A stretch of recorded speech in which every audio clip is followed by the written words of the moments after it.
تصاویر تازه غزال عنایت با همسرش. غزال عنایت بار دیگر ازدواج کرد.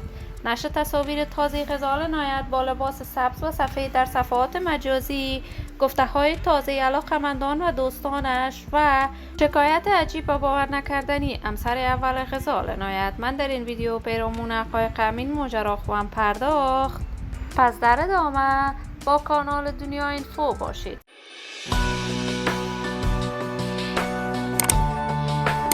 سلام و سلامتی نثار تک تک از شما دوستداران نهایت ارجمند کانال دنیا اینفو. شما را خوش آمدید میگم به یکی دیگر از ویدیوهای جذاب و دیدنی کانال دنیا اینفو. برای حمایت هرچی بیشتر از کانال دنیا اینفو علامت سابسکرایب را فشار دهید تا ویدیوهای دیگر کانال من را از دست ندهید. غزال عنایت هنرمند موفق که با حنجره طلایی‌اش علاقه‌مندان و دوستداران خاص خودش را داشته است. این هنرمند زیبا از ولایت زیبای لغمان است. در یک خانواده علم دوست دیده به جهان گشود.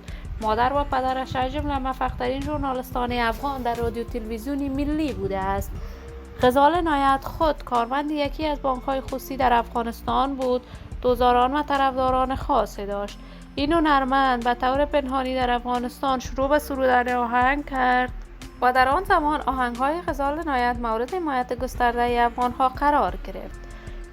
غزال عنایت بعد از آن که به کشور کانادا سفر کرد از همسر اولش جدا شد و هنر موسیقیش را تصویری ساخت. ویدیو کلیپ‌های ساخت که مورد حمایت گسترده افغان‌ها قرار گرفت. تازه تصاویر غزال عنایت در صفحات مجازی دست به دست می شود که این دختر خانم باری دیگر در کشور کانادا ازدواج کرده است و همسر جدید غزال عنایت پسری از کشور ایران می باشد. همسر اول غزال عنایت رجا رایش اکنون در کشور استرالیا زندگی می کند و بارها در برنامه‌های تلویزیونیش خیانت آشکارا غزال عنایت را بیان کرده است، ولی هر هنرمند و هر جوان خودش می داند زندگی شخصیش.